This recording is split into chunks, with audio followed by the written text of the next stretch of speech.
Welcome and join us on an adventure out west where we land in Jackson Hole, Wyoming, going to Grand Teton National Park, and then go a little further north, the Yellowstone.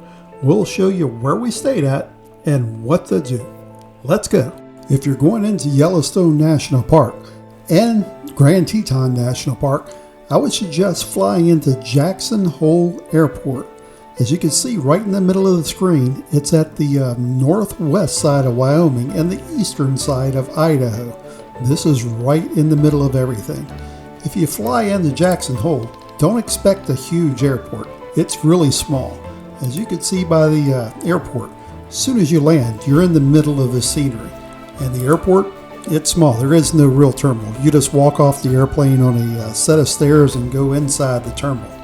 And inside the terminal, it's not much bigger. Inside, there is one thing you may want to look at though. There's a bear spray terminal. We thought that was pretty funny looking at bear spray, but later on, you'll see it's not a bad idea to pick it up. And for places to stay, just south of the Jackson Hole Airport is the city of Jackson Hole, or Jackson. There you can find all kinds of things to do. Whenever we went, it was at the end of September, so not really winter time. There was no snow on the ground. But if you went during the snowy part of the season, well, it's a winter wonderland around there. There's all kinds of ski activities to see and lifts to take you up. All the way up. This is a little bit outside of Jackson, but if you're looking to go right inside town, there's a ski resort right in town. So you could literally just walk from your hotel to the ski resort. And in town, there's all kinds of hotels around here. It depends on your budget though. Like I say, you have bougie hotels and then you have cheap hotels. We were just looking for some place to sleep, so we weren't looking for the bougie hotel. So we stayed for, I think it was around $175, $200 a night, if I'm remembering correct. But if you want bougie, they have it. Up to $750, $1,000, just depends on what you want. But I would stay in the Jackson Hole area for a couple of nights, because one night just to see around the city, and then the next day to go just north of Jackson Hole up to the Teton National Park. And that's where we're going to today. And as soon as you leave Jackson Hole, be prepared for a whole different world outside. Scenery here is spectacular. I am definitely not a good photographer, but everywhere I looked was wildlife and scenery that, well, it was awesome.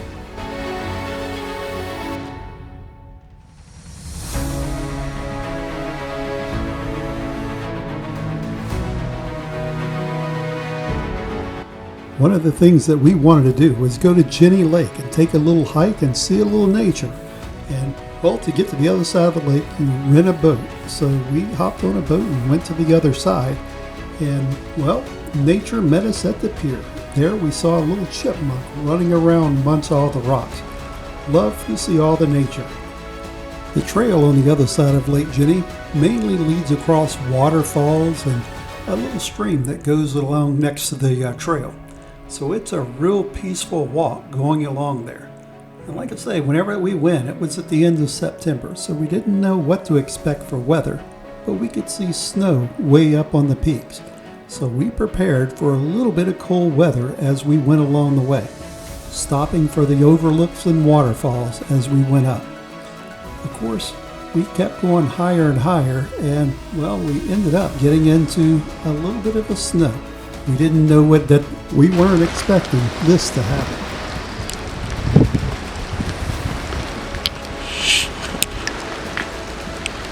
And it's snowing.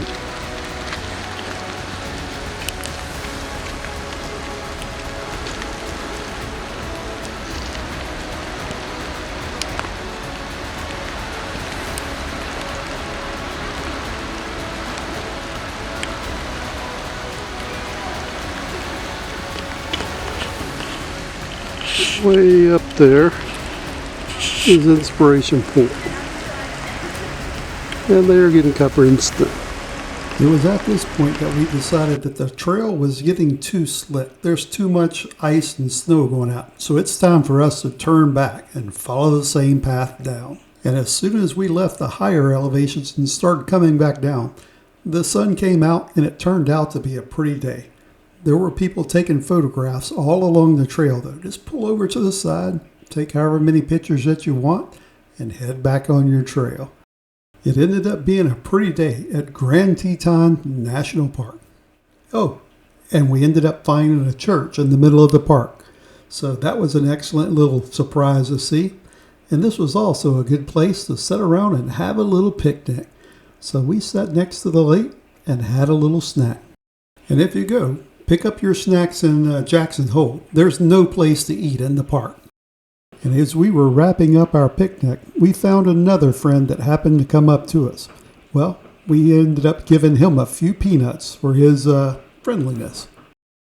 And as we begin day number 3 of our trip, of course, the first day we flew in and just took it easy. The next day we went to the Grand Tetons. Today we're going to Yellowstone. So we leave our Elk Country Inn. That's where that we stayed at for the past 2 nights in Jackson Hole. We're going up to the Old Faithful area. And as you look on the map, you see it's all green now. Whenever I videoed this, it's in January. But here you can see if you do plan on going, watch out in the wintertime because the roads get closed. The roads are very high up in the mountains, so as you can see, a lot of this place is closed until April or May. So if you're going in the wintertime, this route may not be available to you. And as we're going to Yellowstone National Park, we took a route that was a little bit faster away from the edge of the mountains. But of course it took us a long time to get there because we kept pulling over taking pictures.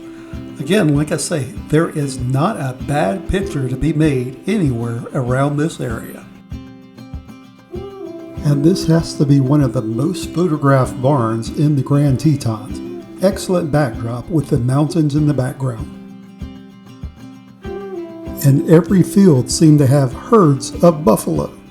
And if they didn't have buffalo, you'd spot the antelope laying around amongst the tall grasses. Excellent watching them jumping around. When going to Yellowstone, the first thing that you'll need to do is buy a pass to get in. If you're looking for a pass, you'll need to go to the National Park Service, or you can pick it up at the Visitor Entrance Center where that you check into the park. There's a couple of different types of passes that are available. You can get a standard pass, like you see right here. It's $35 and it's good for 1 week, so 7 consecutive days is $35. Or if you plan on going to a bunch of parks, what you may want to look at is at the America the Beautiful Pass. This allows you to get in every park that the government owns and all the Fish and Wildlife, Forest Service, all the different parks that they have for one set price for a whole year. If you get one pass for the whole year, it's $80. But if you look real close, you can get a senior pass for all the parks for $20. So it's cheaper if you're over 62 to get an annual pass than for a 7-day pass.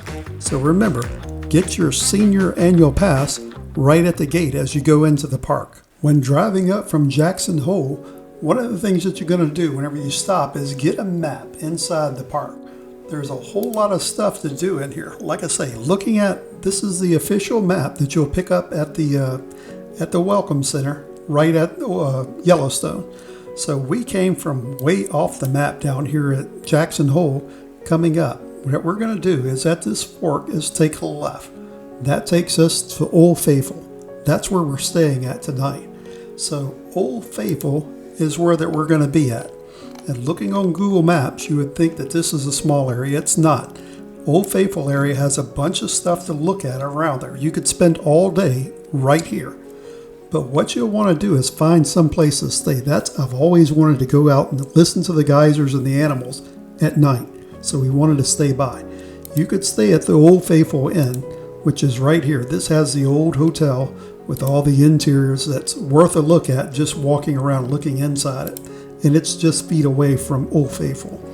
Or what that you can do is take a different route. We went across the parking lot to this area. This has the Old Faithful cabins. And if you're looking for a price for everything, I picked a random date, September 18th, out in the future, and was looking at the price. So if you look at the Old Faithful house, it's $514 per night for the Old Faithful Inn. That's the old place that's really nice. If you're looking for 4 or 5 stars, that's going to be it. If you're looking for less, for like 1 star, right across the parking lot, there's the Old Faithful cabins. And these are some without a bath, but we definitely want a bath. So that's $219 a night. So save your money and get the cabins if you can. If they're available, it's worth the price for those. After checking into our Old Faithful cabin, we decided to walk around the Old Faithful area a little bit and see what all was around. Here you can see the Old Faithful Inn in the background. That's the nicer hotel. But all around here is springs and geysers and, well, anything you could think of is around here. The largest number of geysers in the world. And while we're looking at the geysers, wildlife started walking up on us. We didn't recognize it at first until we heard them snorting, but then they kept getting closer and closer until we ended up having to get behind a tree just in case. We didn't want to get too close to them, and it looked like they didn't want us to be real close anyway. You never want to get too close to the wildlife. There's all the stories of tourists getting killed by walking up onto the wildlife. Back to our geyser watching. All around the park, there's a wooden trail that you need to stay on, and the trail there is for your protection. There's no telling when these geysers are going off, and we happened to walk up on one, and the trail gave us just enough time to get away without getting the boiling water on us.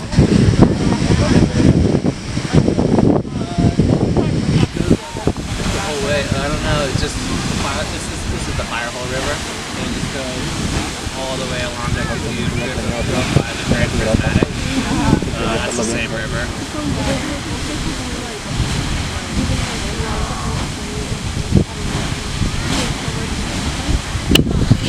And the geyser that you're looking at is one of the largest in Yellowstone.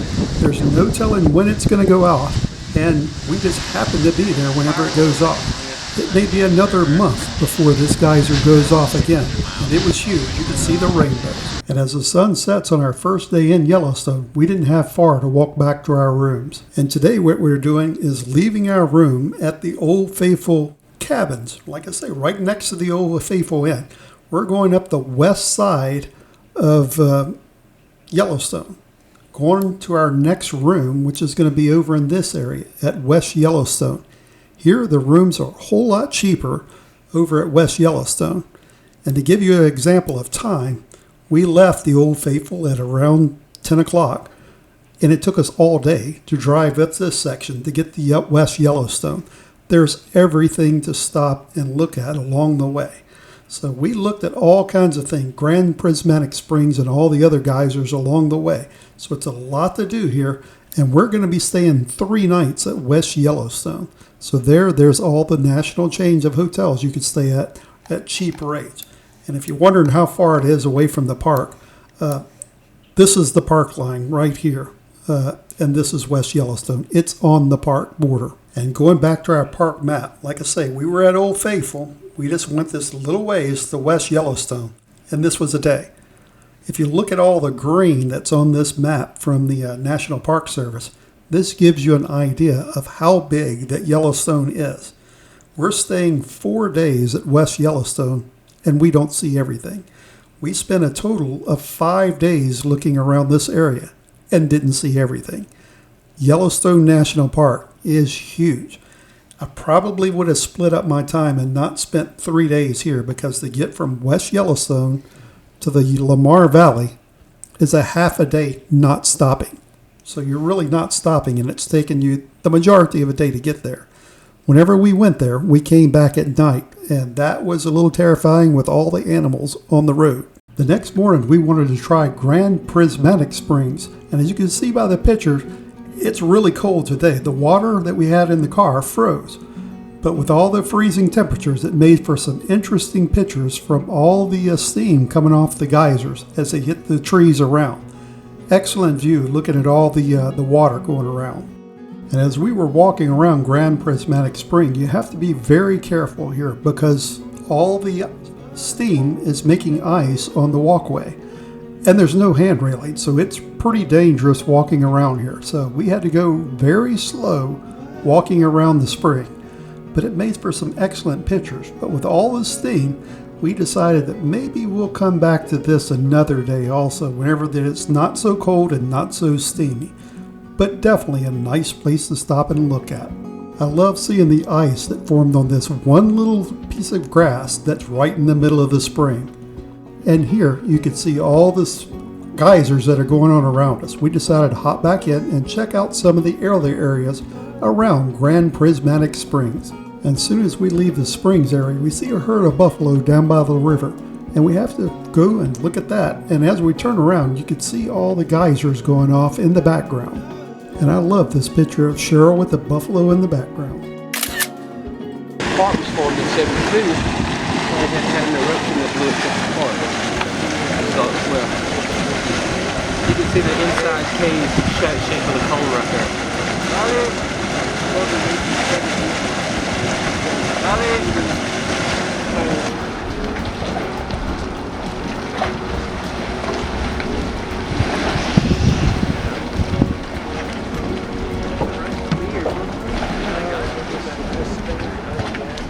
Today we're planning on leaving West Yellowstone over in this area and going back into the park and going up the western side and across the northern part of the park. Park rangers have told us that the best wildlife spotting is along this northern part of the Lamar Valley. So this is where that we're planning on going, is the Lamar Valley. So we're hoping to see a bunch of wildlife there, but also stopping along the way at all the scenic spots. And as we start heading north into Grand Canyon, you pass by some pretty steep roads. And the first notable spot is this place, Mammoth Springs. All the white that you see is from the minerals that are brought up from the springs. No snow, this is all minerals. And this is one of the larger springs in the area, Mammoth Springs. And you can see here it also has the algae growing in it. And we can wave and give you the little peace sign and all the algae. This is also a good spot for a selfie, as you can see with all the boiling water behind me. Perfect scenery. And as we look off, we can see the direction of the Lamar Valley over the bridge. And as we're driving along the road, sometimes you have wildlife jumping out in front of you, running past. And you have to stop and look at all the buffalo and the wildlife off on the side. It's an awesome sight seeing all the animals that are around. We weren't expecting this many animals over there, but the park rangers told us there would be. And with all the animals that we're stopping to look at, sometimes you have to stop yourself so the animals could look at you. It's not uncommon for the buffalo to walk right out in front of you, and this is what we feared at night as we were walking or driving through the park, is buffalo standing in the road. So we were kind of afraid whenever we left the Lamar Valley at night going back to the hotel. And the valley itself is huge across here.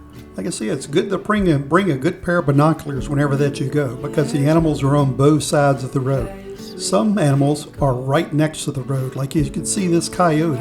He was right next to the road to us, and the ducks. So bring a good pair of binoculars with you whenever that you go, because you never know what you're going to see.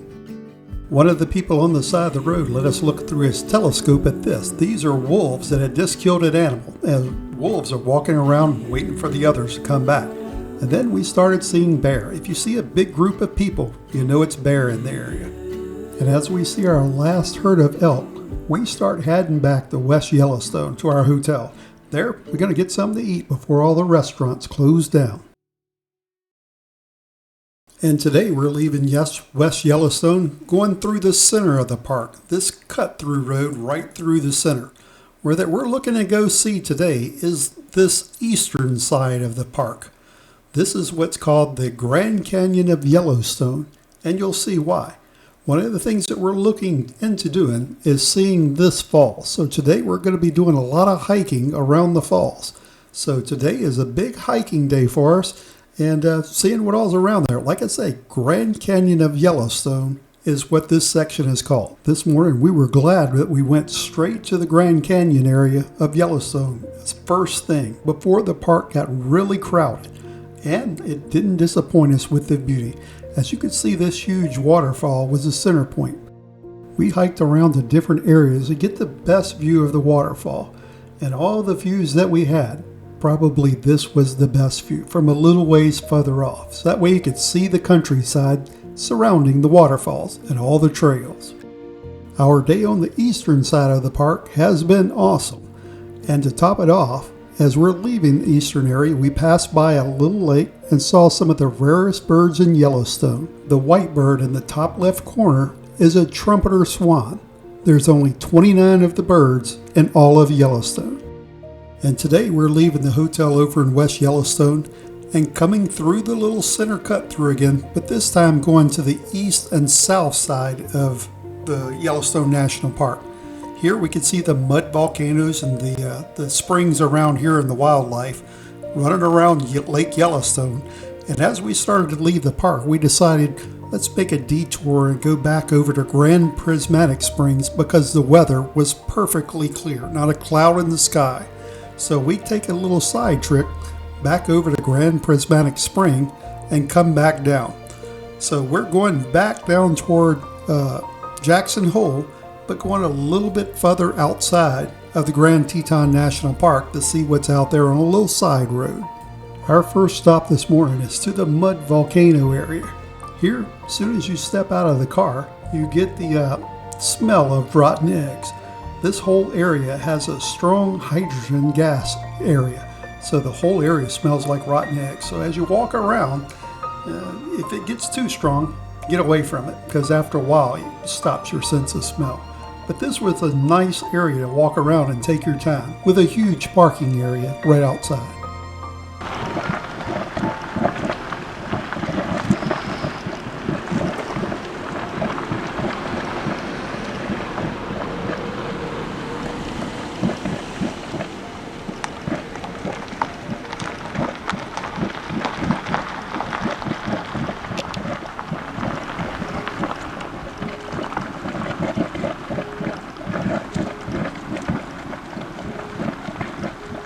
And all the areas have several things to look at, so you're not just looking at one thing. There's 5 or 6 or 20 or more.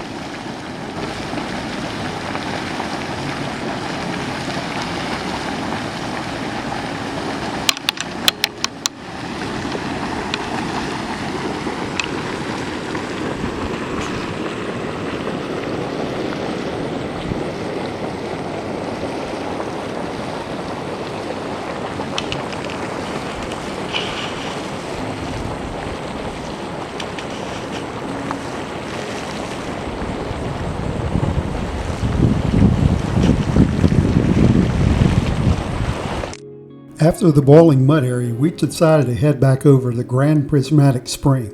Seeing the first day we passed by there, it was so cold and so foggy we couldn't see anything, and that was a good move.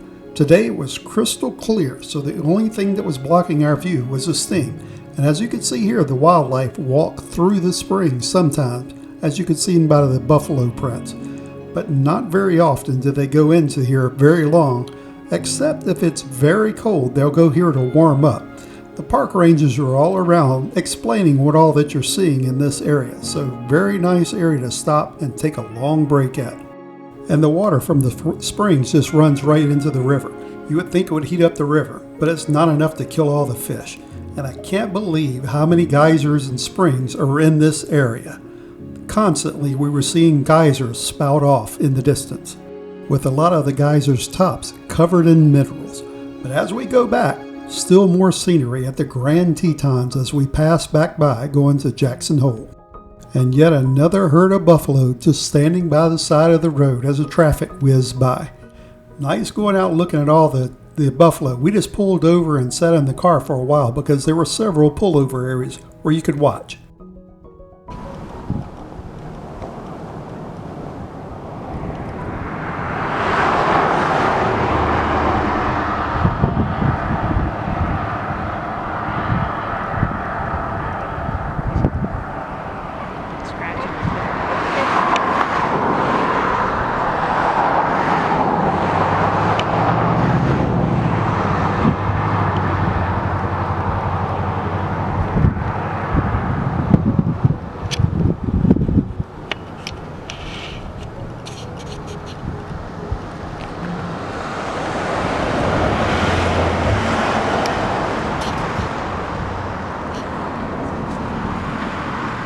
The next couple days, all we did was stay around the Jackson area.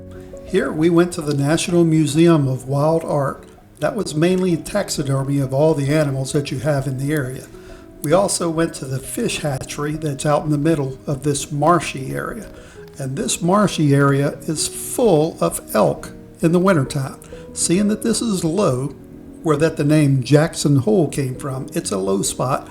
All the elk migrate to this area by the thousands to stay out in the marshy area where it's a whole lot warmer. The other thing that we did was went up on the backside of the Grand Tetons. Here we went up this road, which is very steep, and I'll drop the little man on there to give you an idea of the steepness of it.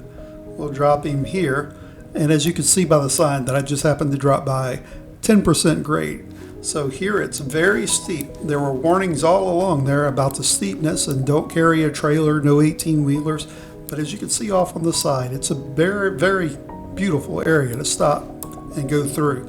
So there were several areas to pull off here, but mainly what we wanted to look at was the backside of the mountains. Back over in this area, there's a whole lot of ski resorts, so we took a look over there a little bit also before having to take an early morning flight out of Jackson back home. And remember that pass that I was telling you about earlier to get into all the parks?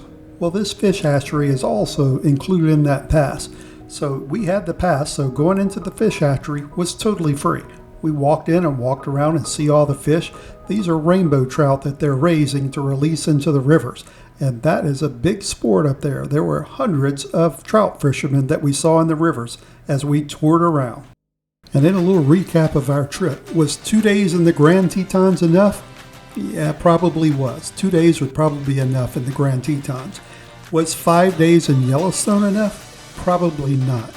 We just scratched the surface of what there was to see in Yellowstone over 5 days. There was all kinds of beauty and hikes and trails to go on there.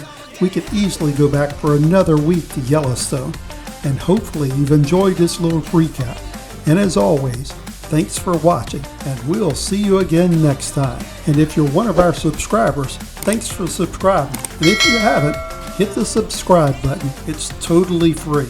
And it'll give you an idea of how many people are watching. We're up over 1,000 people right now. So thanks for subscribing.